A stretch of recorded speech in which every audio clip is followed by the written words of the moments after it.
এই লোকটি 5 বছর ধরে এই ধনী লোকের আলমারিতে লুকিয়ে থাকে। লোকটি তাদের বাথরুম ব্যবহার করে এবং যখন তার খিদা লাগে তখন সে ফ্রিজের খাবার বের করে খায়। লোকটি তাদের বেঁচে যাওয়া খাবার খায় এবং বাসার অপরিষ্কার পাত্রগুলো পরিষ্কার করে। 5 বছরে কেউ তাকে দেখেনি। লোকটির নাম ছিল জনি, যে সবসময় পাওনাদারের কাছ থেকে লুকিয়ে বেড়ায়। একদিন সে একটি আলমারিতে লুকায়, আর যখন সে আলমারি থেকে বাহিরে আসে তখন দেখতে পায় সে একজন ধনী লোকের বাসায়। জনি সেখান থেকে বের হতে যাবে, তখনই বাড়ির মালিক সেখানে আসে। জনি তাদের কথা শুনে বুঝতে পারে বাড়ির মালিকের কাছে দুটি আলমারি আছে, যার কারণে তারা একটি ব্যবহার করবে এবং অন্যটি সেখানে এমনিতেই পড়ে থাকবে। রাতে যখন তারা ঘুমিয়েছিল, জনি তখন বাহিরে আসে এবং বাথরুমে গিয়ে হালকা হয়। জনি রাতে সেখান থেকে চলে যেতে চায়, তখনই সে ভাবে আমার কোনো পরিবার নেই, আমার স্ত্রী নেই, আর সকল পাওনাদারের কথা ভেবে জনি সেই বাড়িতে কিছুদিন থাকার সিদ্ধান্ত নেয়। সে আবার রুমে ফিরে আসে আর সাবধানে বিছানার নিচে প্রবেশ করে এবং সেই রাত সেখানেই পার করে দেয়। পরের দিন মালিক যখন কাজের জন্য বাহিরে যায় তখন জনি বিছানার নিচ থেকে বাহিরে আসে, কেউ যেন তাকে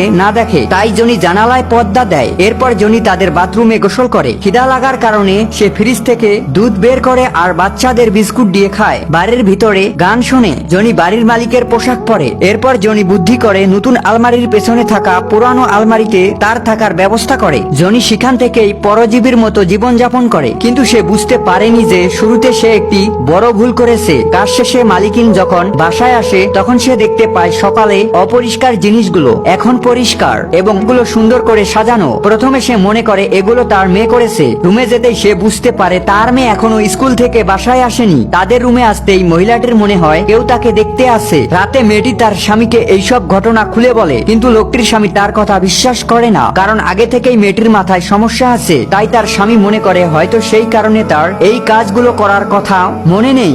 যা শুনে মেয়েটি আর সে বিষয় মাথায় নেয় না। পরের দিন যখন আবার সবাই বাহিরে যায় তখন জনি আবার বাহিরে আসে। আজকেও সে একই কাজ করে। প্রথমে পর্দা ফেলায়, এরপর খাবার খায় এবং বাসার সব অপরিষ্কার জিনিস পরিষ্কার করে। জনি তার মালিকের রুম এবং বাচ্চার রুম পর্যন্ত পরিষ্কার করে। সে নষ্ট জিনিস ভালো করে। যখন সে মালিকের আসার শব্দ পায় তখন বিস্কুট নিয়ে আবার আলমারির ভিতর চলে যায়। মহিলাটি দেখতে পায় কালকের মতো আজকেও কেউ বাসায় সব কাজ করেছে, কিন্তু সে সেই দিকে মন দেয় না। সেভাবে হয়তো তার মানসিক সমস্যা বেড়ে গেছে, তাই সে ঔষধ খায়। রাতে জনি বাথরুমে যাবার জন্য বাহিরে আসে, তখনই তাকে মহিলাটি দেখে ফেলে। জনি ধীরে ধীরে পেছনে আসে, যার কারণে মহিলাটির মনে হয় হয়তো সে ঘুমের মধ্যে ভুল দেখেছে, তাই সে চলে যায়। পরের দিন মালিকিন তার মাকে ফোন করে এবং বলে তার মনে হয় তাদের ঘরে তৃতীয় কোনো মানুষ আছে। যা শুনে জনি অনেক ভয় পায়। সে ভাবে হয়তো সে ধরা পড়ে গেছে। তখনই মহিলাটি তার মাকে বলে হয়তো তার দাদার আত্মা আমার বাড়িতে এসেছে আমার সাথে থাকার জন্য। এই কথা শোনার পর